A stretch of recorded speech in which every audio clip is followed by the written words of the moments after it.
ಎಲ್ಲರಿಗೂ ನಮಸ್ಕಾರ. ಕಥಾವಾಚನಾಲಯಕ್ಕೆ ಸ್ವಾಗತ. ವಚನ ರಾಮಾಯಣ ಅಧ್ಯಾಯ 13 ಅರಣ್ಯಕಾಂಡ. ಶುಕ್ಲಾಂಬರಧರಂ ವಿಷ್ಣುಂ ಶಶಿವರ್ಣಂ ಚತುರ್ಭುಜಂ ಪ್ರಸನ್ನವದನಂ ಧ್ಯಾಯೇತ್ ಸರ್ವವಿಘ್ನೋಪಶಾಂತಯೇ. ಸರಸ್ವತೀ ನಮಸ್ತುಭ್ಯಂ ವರದೆ ಕಾಮರೂಪಿಣಿ. ವಿದ್ಯಾರಂಭಂ ಕರಿಷ್ಯಾಮಿ ಸಿದ್ಧಿರ್ಭವತು ಮೇ ಸದಾ.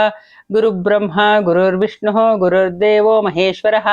ಗುರುಃ ಸಾಕ್ಷಾತ್ ಪರಬ್ರಹ್ಮ ತಸ್ಮೈ ಶ್ರೀ ಗುರವೇ ನಮಃ. ಕೂಜಂತಂ ರಾಮ ರಾಮೇತಿ ಮಧುರಂ ಮಧುರಾಕ್ಷರಂ. ಆರುಹ್ಯ ಕವಿತಾ ಶಾಖಾಂ ವಂದೇ ವಾಲ್ಮೀಕಿ ಕೋಕಿಲಂ. ರಾಮಾಯ ರಾಮಭದ್ರಾಯ ರಾಮಚಂದ್ರಾಯ ವೇದಸೇ. ರಘುನಾಥಾಯ ನಾಥಾಯ ಸೀತಾಯ ಪತಯೇ ನಮಃ. ಇತ್ತ ಮೃಗರೂಪದಲ್ಲಿದ್ದ ಮಾರೀಚನನ್ನು ಕೊಂದ ರಾಮನು ಆಶ್ರಮದ ಕಡೆಗೆ ಬರುತ್ತಿದ್ದನು. ಸೀತೆಯನ್ನು ಕಾಣುವ ಉತ್ಸುಕತೆಯಿಂದ ಬೇಗನೆ ಹೆಜ್ಜೆ ಹಾಕುತ್ತಿದ್ದನು. ಆಗ ಅವನ ಹಿಂದಿನಿಂದ ನರಿಗಳು ಉಳಿಡುವುದು ಕೇಳಿಸಿತು. ಆ ಅಪಶಕುನ ಅವನನ್ನು ಚಿಂತೆಗೀಡು ಮಾಡಿತು. ಅವನು ಅಂದುಕೊಂಡನು, ಏನೋ ಅಶುಭ ನಡೆದಂತಿದೆಯಲ್ಲ, ಅದನ್ನೇ ನರಿಗಳು ಕೂಗು ಸೂಚಿಸುತ್ತಿದೆ. ಸೀತೆಯು ರಾಕ್ಷಸರ ಆಹಾರವಾಗದೆ ಕ್ಷೇಮದಿಂದಿರಲಿ. ಮಾರೀಚನು ಸಾಯುವಾಗ ನನ್ನ ಸ್ವರದಲ್ಲಿ ಕೂಗಿಕೊಂಡನಲ್ಲ, ಅದನ್ನು ಸೀತಾ ಲಕ್ಷ್ಮಣರು ಕೇಳಿಸಿಕೊಳ್ಳದೇ ಇದ್ದಿದ್ದರೆ ಸಾಕು. ಕೇಳಿಸಿಕೊಂಡರೆ ಸೀತೆಯು ಲಕ್ಷ್ಮಣನನ್ನು ನನ್ನ ಹತ್ತಿರ ಕಳುಹಿಸದೆ ಬಿಡುವುದಿಲ್ಲ. ಹಾಗಾದರೆ ಲಕ್ಷ್ಮಣನು ಇಲ್ಲಿ ಬರುವುದು ನಿಶ್ಚಿತ. ರಾಕ್ಷಸರ ಉದ್ದೇಶವೇ ಸೀತೆಗೆ ಹಾನಿಯನ್ನುಂಟು ಮಾಡುವುದು. ಅದಕ್ಕೆ ಮಾರೀಚನು ನನ್ನನ್ನು ಆಶ್ರಮದಿಂದ ದೂರ ಬರುವಂತೆ ಮಾಡಿರುವುದು. ಸಾಯುವಾಗ ಅಯ್ಯೋ ಲಕ್ಷ್ಮಣ ಅಯ್ಯೋ ರಾಮ ಎಂದು ಕೂಗಿಕೊಂಡಿದ್ದು. ಆಶ್ರಮದಲ್ಲಿ ಇಬ್ಬರೂ ಕ್ಷೇಮದಿಂದ ಇರಲಪ್ಪ. ಜನಸ್ಥಾನದಲ್ಲಿ ರಾಕ್ಷಸರನ್ನು ಸಂಹರಿಸಿ ಅವರ ವೈರವನ್ನು ಕಟ್ಟಿಕೊಂಡಿದ್ದೇನೆ. ಹೀಗೆ ಭಯಾನಕವಾದ ಅಪಶಕುನಗಳು ಕಾಣಿಸುತ್ತಿವೆ ಎಂದು ಶಂಕಿಸುತ್ತಾ ರಾಮನು ಆಶ್ರಮದ ಕಡೆಗೆ ನಡೆದನು. ಆಗ ಹಕ್ಕಿಗಳು ಕರ್ಕಶವಾಗಿ ಕೂಗುತ್ತಾ ಅವನ ಎಡಗಡೆಯಿಂದ ಹಾರಿ ಹೋದವು. ಇನ್ನಷ್ಟು ದಿಗಿಲು ಹಾರಿದ ರಾಮನು ತ್ವರೆಯಿಂದ ನಡೆದನು. ಅಷ್ಟರಲ್ಲಿ ಅವನೆಡೆಗೆ ಲಕ್ಷ್ಮಣನು ಆತಂಕದಿಂದ ಓಡಿ ಬರುವುದು ಕಾಣಿಸಿತು. ಇಬ್ಬರು ವಿಷಣ್ಣರಾದರು. ರಾಮನು ಲಕ್ಷ್ಮಣನ ಕೈ ಹಿಡಿದುಕೊಂಡು ಸೀತೆಯೊಬ್ಬಳನ್ನೇ ಆಶ್ರಮದಲ್ಲಿ ಬಿಟ್ಟು ಬಂದದ್ದನ್ನು ಆಕ್ಷೇಪಿಸುತ್ತಾ ಹೇಳಿದನು. ಅಪ್ಪ ಲಕ್ಷ್ಮಣ, ಇದೇಕೆ ಸೀತೆಯೊಬ್ಬಳನ್ನೇ ಆಶ್ರಮದಲ್ಲಿ ಬಿಟ್ಟು ಬಂದೆ? ಇದು ಸರಿಯಲ್ಲ. ಇಷ್ಟರಲ್ಲಿ ರಾಕ್ಷಸರು ಸೀತೆಯನ್ನು ಕೊಂದು ತಿಂದಿರಲೂಬಹುದು, ಸಂದೇಹವೇ ಇಲ್ಲ. ಕಾಣಿಸುತ್ತಿರುವ ದುಶ್ಶಕುನಗಳು ಇದನ್ನೇ ಸೂಚಿಸುತ್ತಿವೆ. ನಾವು ಕ್ಷೇಮದಲ್ಲಿರುವ ಸೀತೆಯನ್ನು ಕಾಣಬಲ್ಲೆವೇ? ಬದುಕಿರುವ ಸೀತೆಯನ್ನು ನಾವು ನೋಡುವೆವೇ? ರಾಕ್ಷಸನು ಮೃಗರೂಪದಲ್ಲಿ ಬಂದು ನನ್ನನ್ನು ಪ್ರಲೋಭಿಸಿ ದೂರವೈದಿದ್ದಾನೆ. ಬಹಳ ಕಷ್ಟದಿಂದ ಅವನನ್ನು ಕೊಂದದ್ದಾಯಿತು. ನನ್ನ ಎಡಗಣ್ಣು ಬೇರೆ ಹಾರುತ್ತಿದೆ.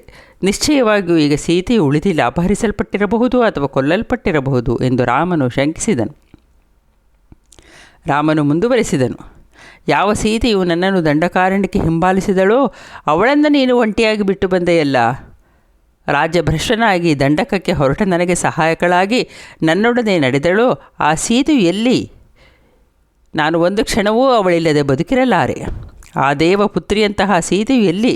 ಅವಳಿಲ್ಲದೆ ಇಂದ್ರ ಪದವಿಯನ್ನು ನಾನು ಒಲ್ಲೆನು. ಆ ಸೀತೆಯು ಎಲ್ಲಿ? ನನ್ನ ಪ್ರಾಣಕ್ಕಿಂತಲೂ ಪ್ರಿಯಳಾದ ಸೀತೆಯು ಬದುಕಿರಬಹುದಲ್ಲ. ಅವಳಿಲ್ಲದೇ ಇದ್ದರೆ ನನ್ನ ವನವಾಸವು ಪೂರ್ತಿಯಾಗುವುದೇ ಸಂಶಯ. ಸೀತೆಯ ಕಾರಣದಿಂದ ನಾನು ಸತ್ತರೆ, ನೀನು ಅಯೋಧ್ಯೆಗೆ ಹೋದರೆ ಕೈಕೇಯಿಗೆ ಇಷ್ಟಾರ್ಥ ನೆರವೇರಿದ ಸಂತೋಷವಾಗಬಹುದು. ಮಗನೊಂದಿಗೆ ರಾಜ್ಯವನ್ನು ಪಡೆದ ಕೈಕೇಯಿಯ ಸೇವೆಯನ್ನು ಮಗನನ್ನು ಕಳೆದುಕೊಂಡ ನನ್ನಮ್ಮ ಮಾಡಬೇಕಾದೀತೇ? ಸೀತೆಯು ಬದುಕಿದ್ದರೆ ಮಾತ್ರ ನಾನು ಆಶ್ರಮದೊಳಗೆ ಕಾಲಿಟ್ಟೇನು, ಇಲ್ಲವಾದರೆ ನಾನೂ ಪ್ರಾಣ ಕಳೆದುಕೊಂಡೇನು. ಒಂದು ವೇಳೆ ಆಶ್ರಮದಲ್ಲಿ ಸೀತೆಯು ನನ್ನನ್ನು ಮಾತನಾಡಿಸದಿದ್ದರೂ ನಾನು ಬದುಕಿರಲಾರೆ. ಲಕ್ಷ್ಮಣ, ಹೇಳು, ಸೀತೆಯು ಬದುಕಿರಲೋ ಇಲ್ಲವೋ? ನೀನು ಅಜಾಗರೂಕನಾಗಿ ಇದ್ದಾಗ ರಾಕ್ಷಸರ ಆ ಬಡಪಾಯಿಯನ್ನು ತಿಂದುಬಿಟ್ಟರೋ ಹೇಗೆ? ಅವಳು ಸಣ್ಣ ವಯಸ್ಸಿನವಳು ಬೇರೆ, ತುಂಬ ಕೋಮಲೆ ಎಂದು ದುಃಖವನ್ನು ಕಾಣದೇ ಇರುವವಳು. ಸ್ವಲ್ಪ ಕಾಲ ನಾನು ಕಾಣಿಸದೇ ಇದ್ದರೂ ಅವಳು ದುಃಖಿಸುವಳು. ಆ ಪಾಪಿ ರಾಕ್ಷಸ ಹಾ ಲಕ್ಷ್ಮಣ ಹಾ ರಾಮ ಎಂದು ಕೂಗಿದ್ದನ್ನು ಕೇಳಿ ನಿನಗೂ ಭಯವಾಗಿರಬೇಕಲ್ಲ. ಅದನ್ನು ಕೇಳಿ ಸೀತೆಯು ದಿಗಿಲಾಗಿ ನಿನ್ನನ್ನು ಇಲ್ಲಿ ಕಳುಹಿಸಿರಬೇಕಲ್ಲ. ನೀನು ಇಲ್ಲಿ ಬಂದಿದ್ದರಿಂದ ರಾಕ್ಷಸರಿಗೆ ಸೇಡು ತೀರಿಸಿಕೊಳ್ಳಲು ಒಳ್ಳೆಯ ಸಮಯವಾಯಿತು. ಇದು ಒಳ್ಳೆಯ ಅವಕಾಶ ಅವರಿಗೆ. ಲಕ್ಷ್ಮಣ, ಖರನ ವಧೆಯಿಂದ ಕ್ರುದ್ಧರಾದ ರಾಕ್ಷಸರು ಸೀತೆಯನ್ನು ಕೊಲ್ಲದೆ ಬಿಡಲಾರರು. ಅಯ್ಯೋ ಲಕ್ಷ್ಮಣ, ಎಂತಹ ಆಪತ್ತಿನಲ್ಲಿ ಮುಳುಗುವಂತಾಯಿತಲ್ಲಪ್ಪ. ನಾನೀಗ ಏನು ಮಾಡಲಿ? ಇಷ್ಟೇ ನನ್ನ ಲಬ್ಧಿ ಎಂದು ತೋರುತ್ತದೆ. ಹೀಗೆ ಸೀತೆಯ ಕುರಿತು ಲಕ್ಷ್ಮಣನಿಗೆ ಹೇಳುತ್ತಾ ರಾಮನು ಆಶ್ರಮವನ್ನು ಲಘುಬಗೆಯಿಂದ ತಲುಪಿದನು. ತಮ್ಮನನ್ನು ಆಕ್ಷೇಪಿಸುತ್ತಾ ದುಃಖಿಸುತ್ತಾ ಹಸಿವು ನೀರಡಿಕೆಗಳಿಂದ ಬಳಲಿದ ರಾಮನು ಆಶ್ರಮವು ಬರಿದಾಗಿರುವುದನ್ನು ಕಂಡು ಹೌಹಾರಿದನು. ಆಶ್ರಮದ ಸುತ್ತ ಮುತ್ತ ಅವಳನ್ನು ಕರೆಯುತ್ತಾ ಹುಡುಕಿದನು. ಆದರೆ ಸೀತೆಯ ಸುಳಿವೇ ಇರಲಿಲ್ಲ. ಆತಂಕದಿಂದ ಅವನ ಮೈ ರೋಮಗಳು ಎದ್ದು ನಿಂತವು. ಆಶ್ರಮದಲ್ಲಿ ಸೀತೆ ಇಲ್ಲದ್ದನ್ನು ಕಂಡು ರಾಮನಿಗೆ ಲಕ್ಷ್ಮಣನ ಮೇಲೆ ವಿಪರೀತ ಕೋಪ ಬಂದಿತು. ಅವನು ಲಕ್ಷ್ಮಣನನ್ನು ನಿಂದಿಸಲಾರಂಭಿಸಿದನು. ಲಕ್ಷ್ಮಣ, ನಾನು ನಿನ್ನನ್ನು ನಂಬಿ ಸೀತೆಯನ್ನು ಆಶ್ರಮದಲ್ಲಿ ಬಿಟ್ಟು ಹೋದೆ. ನೀನು ನನ್ನೆಡೆಗೆ ಬಂದಾಗ ನಾನೇನು ಶಂಕಿಸಿದ್ದೆನೋ ಅದು ನಿಜವಾಯಿತು. ರಾಮನ ನಿಂದೆಯನ್ನು ಕೇಳಿ ಲಕ್ಷ್ಮಣನ ದುಃಖ ಇಮ್ಮಡಿಯಾಯಿತು. ಅವನೆಂದನು, ಅಣ್ಣ, ನಿನ್ನಿಷ್ಟದ ಪ್ರಕಾರ ನಾನೇನೂ ನಿನ್ನ ಬಳಿ ಬರಲಿಲ್ಲ. ಅವಳೇ ಕ್ರೂರ ವಾಕ್ಯಗಳನ್ನಾಡಿ ನನ್ನನ್ನು ನಿನ್ನಲ್ಲಿಗೆ ಕಳುಹಿಸಿದಳು. ರಾಕ್ಷಸನು ನಿನ್ನ ಸ್ವರದಲ್ಲಿ ಆರ್ತನಾದ ಮಾಡಿದಾಗ ಅವಳು ನಿನ್ನ ಮೇಲಿನ ಪ್ರೀತಿಯಿಂದ ಭಯ ವಿಫಲಳಾಗಿ ನನ್ನನ್ನು ನಿನ್ನ ಹತ್ತಿರ ಕಳುಹಿಸಿದಳು. ಆದರೆ ನಿನ್ನ ಪರಾಕ್ರಮದಲ್ಲಿ ನನಗೆ ನಂಬಿಕೆ ಇದ್ದುದರಿಂದ ನಾನು ಅವಳಿಗೆ ಧೈರ್ಯ ಹೇಳಿ ನೆಮ್ಮದಿಯಿಂದ ಇರಲು ಹೇಳಿದೆ. ಆಗ ಅವಳು ಬುದ್ಧಿಯ ಸಮತೋಲನವನ್ನೇ ಕಳೆದುಕೊಂಡಳು. ಅವಳು ಕಣ್ಣೀರು ಹಾಕುತ್ತಾ ನನಗೆ ಅತಿ ಕಠಿಣವಾದ ಮಾತುಗಳನ್ನಾಡಿದಳು.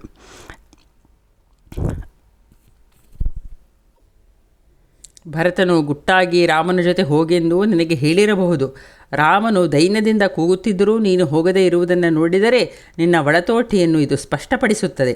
ನೀನು ರಾಮನ ಪ್ರಚ್ಛನ್ನ ಶತ್ರು. ಇಂತಹ ಕಠೋರವಾದ ವಾಕ್ಯವನ್ನು ಸಹಿಸಿಕೊಳ್ಳಲು ನನ್ನಿಂದ ಆಗಲಿಲ್ಲ ಅಣ್ಣ. ನಾನು ಸಿಟ್ಟಿನಿಂದ ದಪದಪನೆ ಹೆಜ್ಜೆ ಹಾಕುತ್ತಾ ಇಲ್ಲಿ ಬಂದೆ.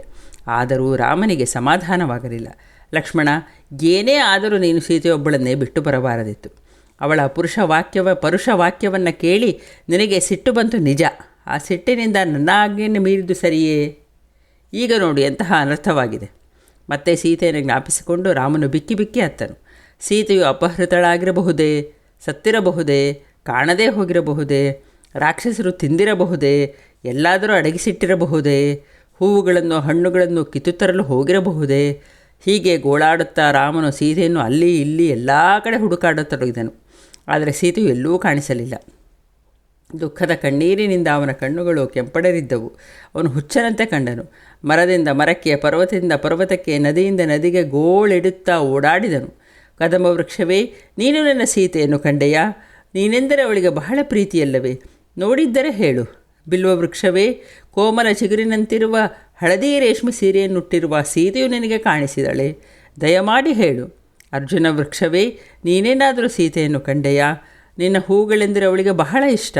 ಕಂಡಿದ್ದರೆ ಹೇಳಪ್ಪ. ಅವಳು ಬದುಕಿರುವಳೋ ಇಲ್ಲವೋ? ಈ ಅತ್ತಿ ಮರಕ್ಕೆ ಗೊತ್ತಿರಲೇಬೇಕು. ಇದು ಚಿಗುರು ಪುಷ್ಪಗಳಿಂದ ಶೋಭಿಸುತ್ತಿದೆ. ಮರಗಳಲ್ಲಿ ಉತ್ತಮವೆನಿಸಿರುವ ಈ ತಿಲವೃಕ್ಷದಲ್ಲಿ ದುಂಬಿಗಳು ಹಾಡುತ್ತಿವೆ. ನಿಶ್ಚಯವಾಗಿಯೂ ಈ ಮರಕ್ಕೆ ಸೀತೆಯ ವಿಷಯ ತಿಳಿದಿರುತ್ತದೆ. ಅಯ್ಯ ಅಶೋಕ ವೃಕ್ಷವೇ, ನನ್ನ ಶೋಕವನ್ನು ದೂರ ಮಾಡಬಾರದೆ? ನನ್ನ ಪ್ರಿಯೆಯ ವಾರ್ತೆಯನ್ನು ತಿಳಿಸಿ ನನ್ನನ್ನೂ ನಿನ್ನಂತೆ ಅಶೋಕನನ್ನಾಗಿ ಮಾಡಪ್ಪ. ಓ ತಾಲವೃಕ್ಷವೇ, ಯಾವಳಾದರೊಬ್ಬ ಸುಂದರ ಯುವತಿಯನ್ನು ನೋಡಿದೆಯಾ? ನನ್ನ ಮೇಲೆ ಕರುಣೆ ಇದ್ದರೆ ಹೇಳು. ಓ ಜಂಬುವೃಕ್ಷವೇ, ಚಿನ್ನದಮ್ಮಯ್ಯ ಸೀತೆಯನ್ನೇನಾದರೂ ನಿನ್ನ ದೃಷ್ಟಿಗೆ ಬಿದ್ದಳೆ? ಕಂಡಿದ್ದರೆ ಹೇಳಲು ಸಂಕೋಚ ಬೇಡ. ಓ ಕರ್ಣಿಕಾರವೇ, ನೀನು ಪುಷ್ಪಗಳಿಂದ ಎಷ್ಟು ಸುಂದರವಾಗಿ ಕಾಣಿಸುತ್ತಿದ್ದೀಯಾ?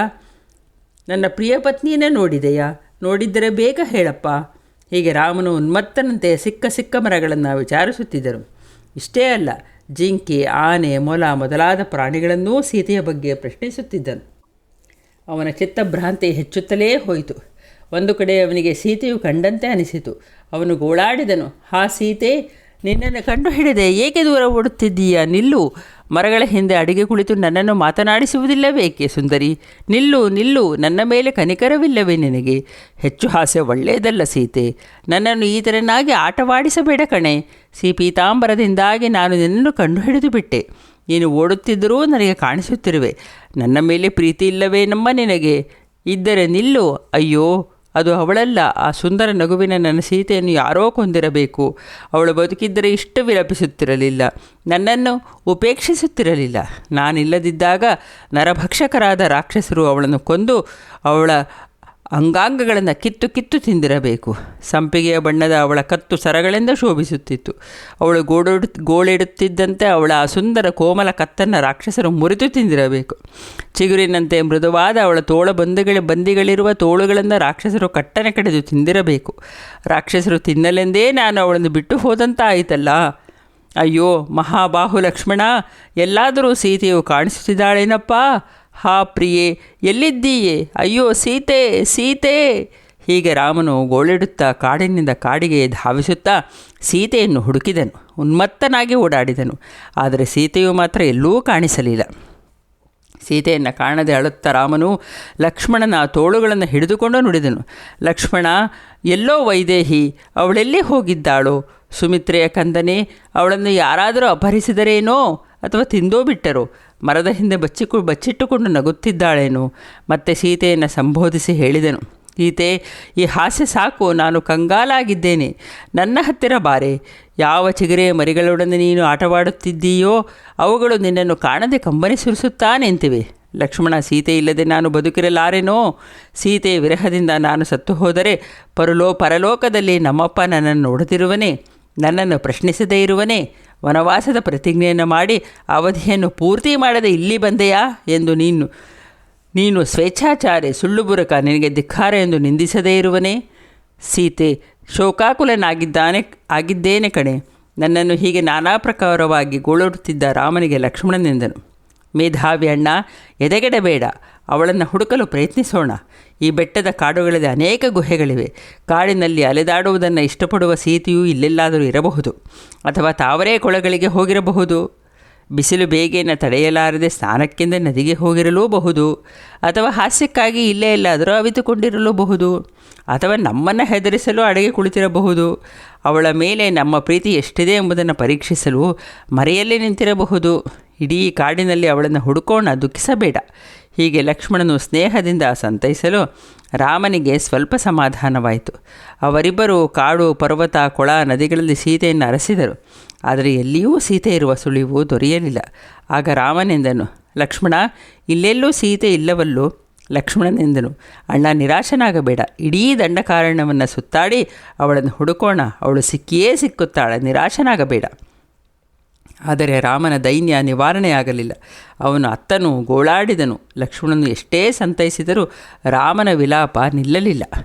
ಸೀತೆಯನ್ನು ಕಂಡವನಂತೆ ರಾಮನು ಗೋಳಾಡಿದನು, ಪ್ರಿಯೆ, ಸೀತೆ ಅಶೋಕ ಮರಗಳ ಹಿಂದೆ ಬಚ್ಚಿಟ್ಟುಕೊಂಡಿದ್ದೀಯ. ನನಗೆ ಗೊತ್ತು ನಿನಗೆ ಅಶೋಕ ಪುಷ್ಪಗಳು ಎಂದರೆ ಇಷ್ಟ. ಆದರೆ ಹೀಗೆ ಅಶೋಕದ ಹಿಂದೆ ಅವಿತುಕೊಂಡರೆ ನನ್ನ ಶೋಕ ಹೆಚ್ಚಾಗುವುದಿಲ್ಲವೇ? ವನವಾಸ ಕಳೆದ ಮೇಲೆ ಮಿಥಿಲೆಯ ಅರಸನಾದ ಜನಕನು ಕುಶಲವನ್ನು ವಿಚಾರಿಸುವಾಗ ನಾನು ಏನೆಂದು ಹೇಳಲಿ? ಅವನಿಗೆ ಹೇಗೆ ಮುಖ ತೋರಿಸಲಿ? ಸೀತೆ ಇಲ್ಲ ಎಂಬುದನ್ನು ತಿಳಿದಾಗ ಅವನು ಪ್ರಜ್ಞೆ ಕಳೆದುಕೊಳ್ಳದೇ ಇರುವನೇ? ಅಥವಾ ಭರತನು ಆಳುತ್ತಿರುವ ಅಯೋಧ್ಯೆಗೆ ನಾನು ಹೋಗುವುದೇ ಇಲ್ಲ. ಸೀತೆ ಇಲ್ಲದ ಸ್ವರ್ಗ ನನಗೆ ಶೂನ್ಯ. ಲಕ್ಷ್ಮಣ, ನನ್ನನ್ನು ಬಿಟ್ಟು ನೀನೊಬ್ಬನೇ ಅಯೋಧ್ಯೆಗೆ ಹೋಗು. ನಾನಂತೂ ಸೀತೆ ಇಲ್ಲದೆ ಬದುಕಿರುವುದಿಲ್ಲ. ನೀನು ಅಲ್ಲಿ ಭರತನನ್ನು ಗಾಢವಾಗಿ ತಬ್ಬಿಕೊಂಡು ನನ್ನ ಮಾತೆಂದು ಹೇಳಬೇಕು. ಭರತ ರಾಜ್ಯವನ್ನು ಆಳುತ್ತಿರು. ಇದಕ್ಕೆ ನನ್ನ ಹೃತ್ಪೂರ್ವಕ ಸಮ್ಮತಿ ಇದೆ. ಕೈಕೇಯಿ, ಸುಮಿತ್ರೆ, ನನ್ನಮ್ಮ ಕೌಸಲ್ಯ ಇವರೆಲ್ಲರೂ ನನ್ನ ಪರವಾಗಿ ಅವರನ್ನು ಅಭಿವಾದಿಸಿ ಅವರನ್ನು ನ್ಯಾಯಸಮ್ಮತವಾಗಿ ನೋಡಿಕೊಂಡಿರು. ಇದು ನನ್ನ ಆಜ್ಞೆ. ತಮ್ಮ ಲಕ್ಷ್ಮಣ, ಸೀತೆಯು ಕಾಣೆಯಾದುದರ ಬಗ್ಗೆ ನನ್ನಮ್ಮನಿಗೆ ವಿವರಿಸಿ ಹೇಳು. ರಾಮನ ಉನ್ಮತ್ತ ಸ್ಥಿತಿಯನ್ನು ಕಂಡು ಲಕ್ಷ್ಮಣನು ಕಂಗಾಲಾದನು. ಜೈ ಶ್ರೀರಾಮ್. ಮಂಗಳಂ ಜಯ ಮಂಗಳಂ ಶುಭ ಮಂಗಳಂ ಶ್ರೀರಾಮಗೆ. ಭಾನುಕುಲದಲ್ಲಿ ಜನಿಸಿದವಗೆ ಭಕ್ತ ಜನ ಪರಿಪಾಲಗೆ. ಲೀಲೆಯಿಂದಲಿ ವಾಲಿ ನಿಗ್ರಹ ಮಾಡಿದ ಭೂಪಾಲಗೆ. ಮಂಗಳಂ ಜಯ ಮಂಗಳಂ ಶುಭ ಮಂಗಳಂ ಶ್ರೀರಾಮಗೆ. ತಾಟಕೀಯ ಕೊಂದವನಿಗೆ ಘೋರಾಟವನ ಸಂಚಾರಿಗೆ. ಆಟಕೋಜ್ವಲ ಕಾಂತಿ ಶೋಭಿಪ ದಿವ್ಯ ರತ್ನ ಕಿರೀಟಗೆ. ಮಂಗಳಂ ಜಯ ಮಂಗಳಂ ಶುಭ ಮಂಗಳಂ ಶ್ರೀರಾಮಗೆ. ದಂಡಕಾರಣ್ಯಕ್ಕೆ ಹೋಗಿ ಚಂಡ ದೈತ್ಯನ ಗೆಲಿದವಗೆ. ಅಂಡ ಪಿಂಡ ಬ್ರಹ್ಮಾಂಡ ನಾಯಕ ರಾಮ ಕೋದಂಡ ರಾಮಗೆ.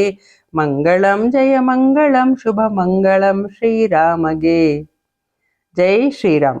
ಧನ್ಯವಾದಗಳು. ತಪ್ಪಿದ್ದರೆ ಕ್ಷಮಿಸಿ.